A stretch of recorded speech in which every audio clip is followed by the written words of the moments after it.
Alright, for the third video in the series, we're going to be doing the same thing we did in the first two videos, but we're going to be doing this saw, which is an outboard clutch, so there's more involved. This is my 201T C-M. So I'm going to take the bonnet chain off, and then let's get to it. Alright, so this is an outboard clutch, spur type sprocket. So we have our gears on the inside of the clutch here. There's the clutch here. So we're going to have to take the clutch off to get to the cage bearings. To do that, first things we got to do, take out your spark plug.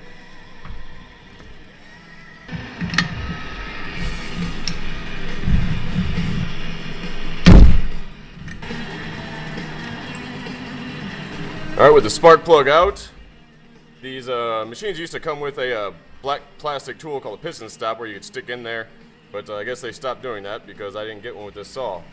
But you want to make sure your machine is the exact opposite of top dead center. Alright, in filming this video I actually had something happen for the first time, so I screwed up. In it I go bottom dead center when I put the rope in, but my rope actually made its way into the exhaust port, and when I went to close it up it actually sheared off into the exhaust, and I had to spend 10 minutes fishing it out. So don't go complete bottom dead center. You'll have your piston up far enough in the cylinder to where it blocks off the ports. You should still be able to get enough rope in there to squish up against the top of the cylinder with the piston, block it off, and lock it up so you can break the clutch loose. So once you're at that step, I'm going to grab some rope. Do not just use any old dirty rope. You want to make sure your rope is clean. You don't want to be putting dirt on the inside of your cylinder. So I've got this rope.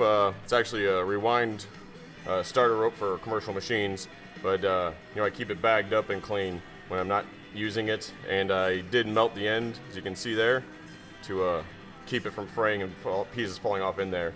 You're going to shove as much of that in there as you can. So go ahead and do that. Alright, at this point I've got a bunch of rope shoved into my cylinder, and what that's going to do is you're going to rotate the crank, and it's going to push the piston up. As it comes up, it's going to hit that rope.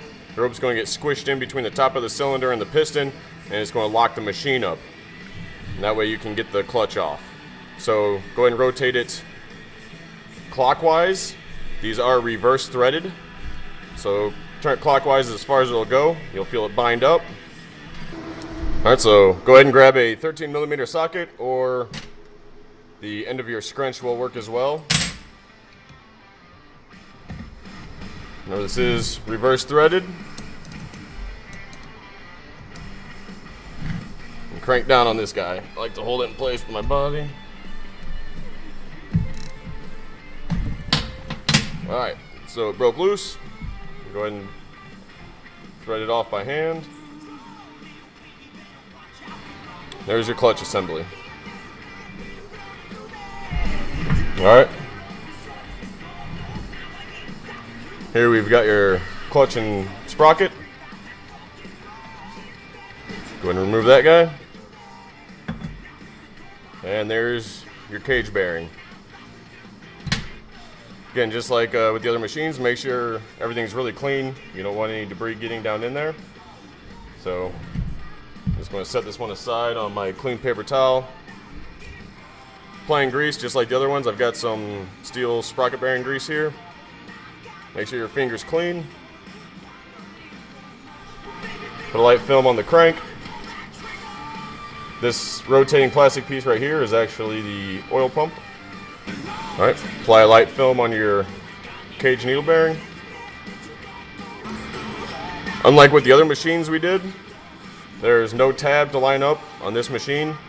Your gears on your sprocket will line up with the tabs on this plastic piece right here. Go ahead and reinsert. Make sure they're lined up and mated properly. Go ahead and take your clutch, and again, remember, reverse threaded.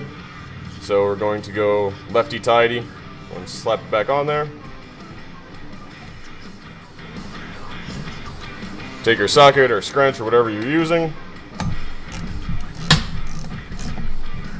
and torque it down pretty good. I don't know what the specs are on the torque for these. Reasonably tight though. Alright, from here, I'm going to loosen that piston back up so you can free up your rope. Go ahead and pull your rope out. And looks like I fucked myself because I think I may have cut some of my rope off in there. Looks like maybe it went into one of the ports. Fantastic.